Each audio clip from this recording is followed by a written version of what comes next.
Somewhere in a forgotten corner of the city lived old Mr. William. He used to be strong once, but now he walked hunched, not just from age, but from years of humiliation.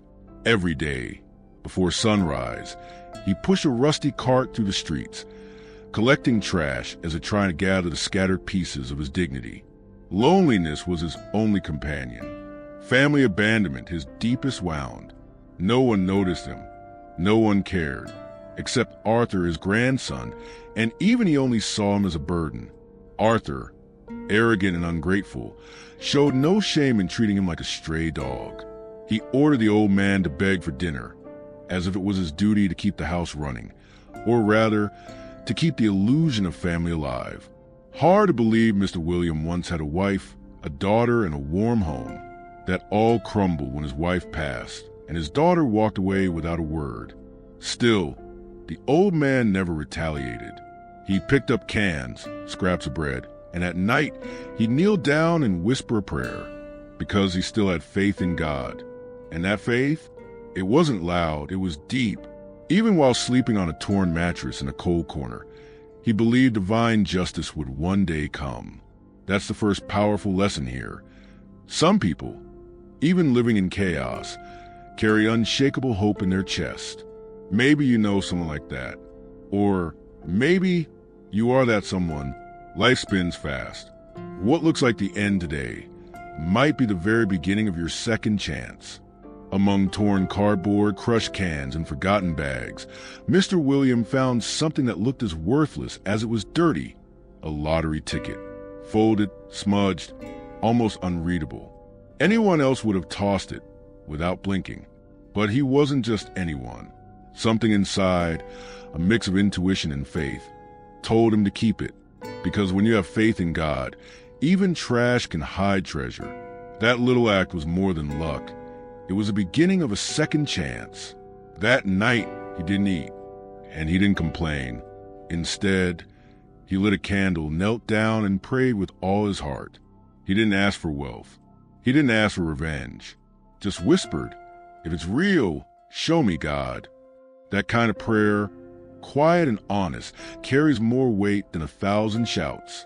And Mr. William wasn't asking for proof. He was asking for guidance. That's something few people understand. True faith isn't loud. It listens more than it speaks. Most people wouldn't have seen anything in that moment. They'd have torn the ticket, thrown it away, laughed at the idea. But Mr. William felt it. That deep certainty that God doesn't forget his children. And that's where real transformation starts.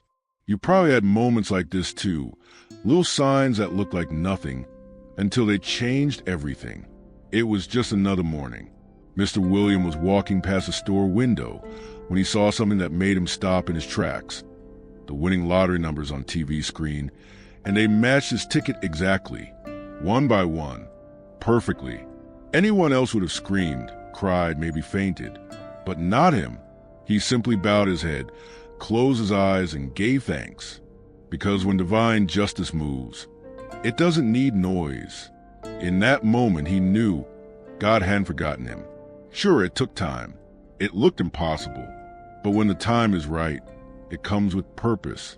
There were no fireworks, no cheering crowds, just an old man staring at a screen, feeling the kind of peace most people search their whole lives for. And that's the lesson. Not every victory needs to be loud to be life-changing. Mr. William didn't brag, didn't tell a soul. He kept the moment to himself. Because for him, it wasn't just about money. It was about answered prayers. A silent victory after years of being unseen. A real awakening of dignity. A new beginning that came in the most unexpected form, a lottery ticket. But his journey was just getting started. He returned home the same way he had left. Quietly, nothing in his face gave away the miracle he had just lived. Arthur, as usual, greeted him with cold indifference and disrespect. But Mr. Williams said nothing. He'd learned that silence can be a shield. And this time, silence was also strategy. Because inside, something had shifted. He was no longer the same man who left that house in the morning. That night, while Arthur snored without guilt, Mr. William remained wide awake. He was thinking, planning, not how to spend the money, but how to escape. He wanted peace, not revenge. He wanted to start over, somewhere far, far away, a place where he could eat with dignity and sleep without fear. A second chance, finally in his hands, and he wasn't going to waste it. And here's something powerful to take with you. Transformation doesn't need to be loud or quick. It needs to be deliberate. Even planning your own peace takes courage. And Mr. William was finally ready to claim what was his. A life lived without begging, without fear, without humiliation. But before he could leave, he had one more thing to do.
The next morning, with calm determination, Mr. William called Arthur for a talk.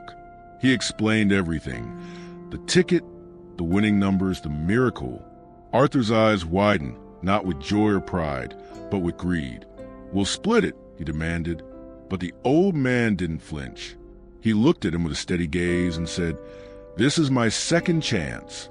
I'll rebuild my life alone." Simple, firm, final. Arthur was shocked, outraged. But Mr. William had made his decision. For too long, he had endured humiliation in silence. And now, he had something sacred: freedom. This wasn't about money. It was about breaking a cycle, ending the story of abuse that had followed him for years. And sometimes, that kind of strength is more valuable than all the riches in the world. If you've ever had to walk away from people who drained your light, even family, you'll understand. Blood doesn't entitle anyone to your blessings. Sometimes, protecting your peace means walking alone. And Mr. William knew that walking with God was more than enough. After that conversation, Arthur began watching him like a hawk. His intentions were clear. Mr. William felt the danger. He'd survived too much to be naive now. So he did something smart. He confided in a trusted local shopkeeper. "If I disappear," he said, "look for me." It was a move of wisdom, not fear. Because true faith doesn't mean closing your eyes to evil. It means staying alert while trusting God's plan. This moment reminds us, never confuse spirituality with naivety. Being kind doesn't mean you should be blind. When something feels off, in your workplace, in your relationships, even inside your home, don't ignore that inner alarm. That's God speaking through your instincts. And Mr. William, with years of pain behind him, wasn't about to ignore those signs now. Something was coming. He could feel it. And sure enough, the next knock on the door wouldn't be just another visitor. That knock came with suits and silence. A lawyer and a social worker entered the house, holding folders and legal forms. Arthur had called them. His plan? To declare Mr. William mentally unfit, hoping to take legal control of the lottery winnings. But as they sat before the old man, expecting weakness, what they found was strength, calm, unshaken, and rooted in truth. "You want to know if I'm capable?" Mr. Williams said slowly, looking them both in the eyes. "I am, because God is with me." The room went still. His voice didn't rise. It didn't need to. The weight of his words spoke for him. The professional saw not a senile man, but one whose mind was sharper than many they'd met. His life had been tested, not his mind.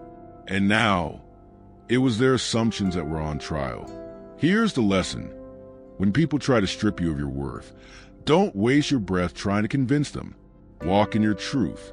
The same faith that carried Mr. William through humiliation was the same faith that protected him now. The system tried to silence him, but dignity and God walk hand in hand. And this battle wasn't over yet. The results came back clear. Mr. William was fully competent, mentally sharp, and absolutely in control of his life. The social worker even smiled, touched by his story. The lawyer shook his hand, perhaps realizing they had underestimated him. As they walked away, Mr. William turned to Arthur, not with hatred, but with clarity. "You lost," he said, "because you acted with cunning. I walked with God." That sentence hit harder than any courtroom verdict. It wasn't about the money anymore. It was about truth, justice, and the spiritual victory of someone who never gave up, no matter how invisible life made him feel. Arthur stood frozen. He had tried to steal the future, but had forgotten that a clean heart is more powerful than a clever plan. Sometimes your victory isn't when you win the fight. It's when you stand up without losing your soul. Mr. William didn't just walk away free. He walked away whole. And now, with a check in hand and purpose in his heart, he knew exactly what to do next. Many would have bought a mansion or flown around the world. But Mr. William went to a crumbling, forgotten nursing home, a place where old souls sat in silence, longing for warmth. And he brought light. With part of his winnings, he bought new beds, medicine, clothes, books, heaters, and smiles. The transformation wasn't just physical, it was spiritual. He didn't just donate. He became family. He listened to stories, shared meals, prayed with the residents. He knew their pain because he had lived it, and that made all the difference. Slowly, the home changed. Where there was once dust and despair, now there was music and laughter. Mr. William became a cornerstone of that place. Not because of his money, but because of his heart. That's the real miracle. Not the lottery win, but the decision to use it for good. That's the divine justice. A man who had been abandoned now became the reason others felt seen, heard, and loved. His second chance didn't just lift him up. It lifted everyone around him. Elsewhere, Arthur sat alone in a dim room, the television playing a news segment about his grandfather. Mr. William, now a symbol of generosity and hope, appeared on the screen, smiling, surrounded by people who loved him. The reporter called him an example of silent victory. Arthur lowered his head.